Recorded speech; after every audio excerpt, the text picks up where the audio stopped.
ASEAN Dailies. First and the foremost news from Southeast Asia. Hello and welcome back to Durian ASEAN. You're with Gowri here on our ASEAN Daily, where we bring you news from all over Southeast Asia. We are going to move on to the economic side of Southeast Asia. And let's start with a little funding issue that we seem to be facing. It seems that ASEAN's own funding pool is still in the shallows. And according to this news by Straits Times, they are saying that ASEAN itself, we have a vision of a deep and liquid pan ASEAN funding, and this funding pool is yet to materialize and still some distance away. And this also came in line with the Cebu Action Plan approved by the finance ministers of the Asia Pacific Economic Cooperation, APEC, and is a very important step in developing a more integrated ASEAN. And this roadmap, according to the financial plan, calls for financial integration, fiscal transparency, financial resiliency, as well as infrastructure development and financing for the region. And this is a very important step, like I mentioned just earlier. But developing this deep liquid cross-border capital markets in ASEAN actually needs a lot of regulations to take place, a lot of intervention, as well as, not to mention, political commitment. And to date, we have a lot of regulators still in the process of reaching a consensus, and they have not really been able to arrive at a common ground.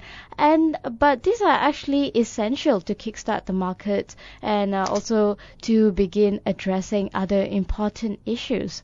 And from humble beginnings, the bond markets of ASEAN have flourished in the recent years, but the vision of a deep liquid pan-ASEAN still seems a distant away.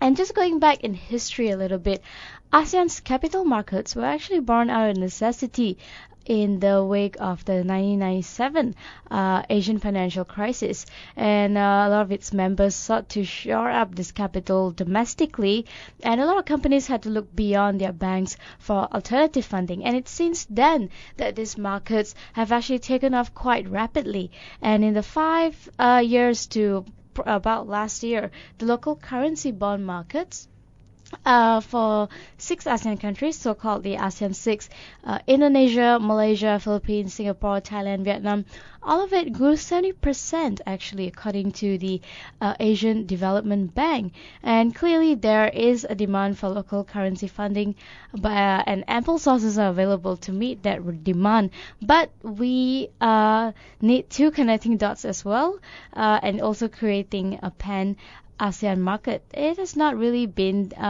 simple. And while each of the 6 ASEAN countries have blossomed successfully, they have done so in different ways, at different speed. As we all know, Singapore is way ahead, and Malaysia is having some trouble with our ringgit at the moment. And the Thai market, on the other hand, has become known for having a very diverse range of products. And Philippines are focusing more on a burgeoning environment for retail bonds. So what we really need to do here is to see how to take it to the next level, see how we can expand this beyond the 6 ASEAN countries, integrate with all 10 other countries, because to different degrees, each of the 6 countries have the right components, but none of them are sufficiently deep or liquid to fulfill all the borrowing needs of the ASEAN 6 issuer community. As if you guys didn't know, also funding for ASEAN actually comes from China. And with a more integrated pan-ASEAN, even pan-Asian bond market, that's what we're looking at here. Both borrowers and investors could invest in local currency bonds and enjoy fixed income returns without being exposed to unnecessary foreign exchange risk. And of course, integration will not happen overnight. What we need is for all these different parties, different regulators to come together, make a commitment, come up with a clear plan of action, a clear timeline government as well for financing the necessary infrastructure and development work that we need here in Southeast Asia. And from there, let's move on to Thailand, see what's going on there. Apparently, they are hoping to be at the ASEAN digital hub within the next 3 years.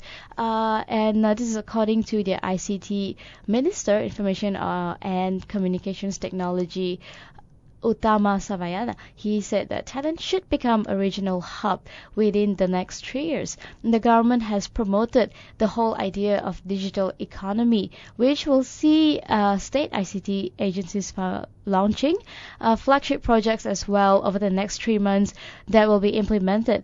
It wants the use of technology to increase the productivity in the country for all the Thai industries, and enhance government services as well to provide companies. And he added that government would support Thai companies and push Thailand to be the digital hub of ASEAN to attract content providers, the big names like Google and Facebook, to set up servers here. As for now, I think Google and Facebook are looking more at Indonesia because of the population and the potential that they see in the market there. And he also mentioned that by end of next year there could be about 98 million to fourth generation technology, 98 million subscribers. And since some people have more than one SIM card these days, the next 7 to 10 years will be the golden era for ICT, thanks to 4G and broadband, and also because Thais are becoming more and more accustomed and also consuming more broadband and data communication. This year they are looking at their national economy, which is still not quite good, and of course will in turn affect the ICT companies that are coming up. But the government is planning to inject money into the economy, so that could help to prop up the economic growth. And from there, a very quick update from Singapore, where citizens' unemployment edges up in the third quarter. So overall, seasonally adjusted unemployment rate remained unchanged over the quarter at 2%, and overall employment grew by 16,400, while layoffs fell for the third consecutive quarter. And the ministry said that the Ministry of Manpower, also known as MOM, said on Thursday that the seasonally adjusted unemployment rate remained unchanged, and among residents, like I mentioned earlier, unemployment rose actually from 2.8% to 3%, and it inched up from 2.9% to 3.1% among the citizens. And talking about layoffs, it declined, which is a good news, for the third consecutive year. About 2,900 workers were laid off compared to over 3,000 in the preceding quarter. And a Ministry of Manpower and Singapore Workforce Development Agency stand ready to help displaced local workers to reskill and upgrade so they are able to take on new jobs. I think that is a very good initiative. When someone gets laid off, a lot of things can affect them in terms of emotions,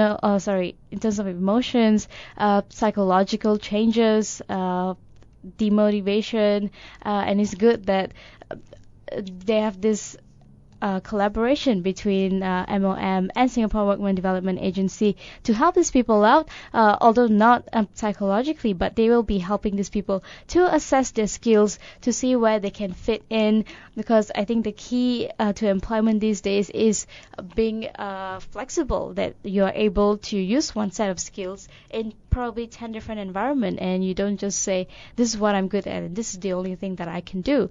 And it looks like Singapore will be doing a lot of that right now with their economies just slowly, seasonally changing. And with that, we will take a short break. When we come back, I will bring you some news from the arts and culture side of Southeast Asia.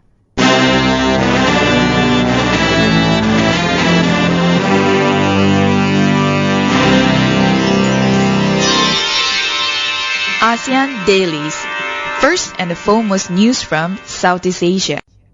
Hello and and welcome back to Duran ASEAN Show with Gowri here on your ASEAN Daily, where we bring you news from all over Southeast Asia. If you have any comments or questions, you can always tweet us at Duran ASEAN or leave a comment on our Facebook page as well, Facebook/Duran ASEAN. Back to our ASEAN Daily for today.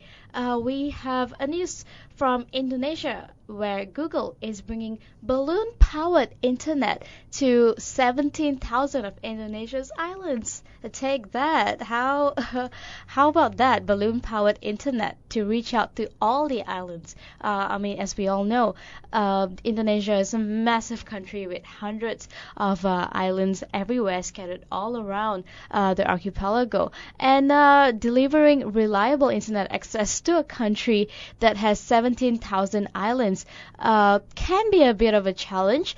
Luckily for the people in Singapore, Google has stepped in and said, challenge accepted. And the name of this project is called Project Loon, which brings internet access to remote areas via a network of high altitude balloons. And Google announced the plans on Wednesday to bring Loon to Indonesia, with tests starting in early 2016. And according to the company, about a third of Indonesia's 250 million residents currently has internet access, and Google will use these balloons to transmit a signal from areas that are connected to the internet on the ground and bring it to the most remote islands using balloon-to-balloon communication. And the company also hopes to bring LTE speed connectivity to about 100 million people in Indonesia about 5 years' time.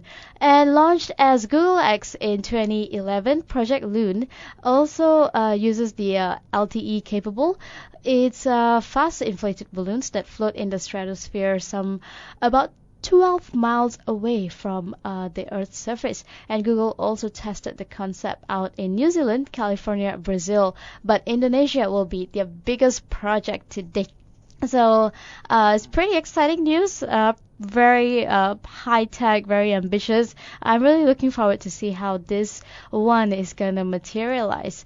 And we're almost at the end of our segment for today. Before we finish, I just want to wish everyone happy Halloween in advance, and a little background to Halloween, which is known as All Halloween or All Hallows Eve, also known as All Saints Eve. It's a yearly celebration observed in a lot of countries on the October 31st, the eve of the Western Christian feast of All Hallows Day, and it became the 3-day observance of All Hallows Tide, and it's that time of the year where it's dedicated to remembering the dead, including saints, martyrs, and also the faithful departed believers. So that's why you get to dress up as someone who is dead. You get to be a ghost, you get to be demon, monster, whatever you like. And of course, Halloween, although originated from the West, is quite widely celebrated here in Asia, especially in Malaysia. There are a lot of Halloween parties going on tonight and also tomorrow night. You can simply visit time.kl to find out. And that'll be all from me today. Thank you so much for tuning in and listening to ASEAN Daily. We'll be back next Monday for fresh news from Southeast Asia. As for now, I will be speaking to Jian from Vitsi later, where it's a sort of an online platform where you can view all the best films from Southeast Asia. So make sure you listen to that one as well. And as always, don't forget to like us on Facebook, follow us on Twitter, and subscribe to our YouTube channel for all the daily podcast on news and interviews. Also, download our very own Durian ASEAN app on your mobile phone so you can listen to us anytime and anywhere.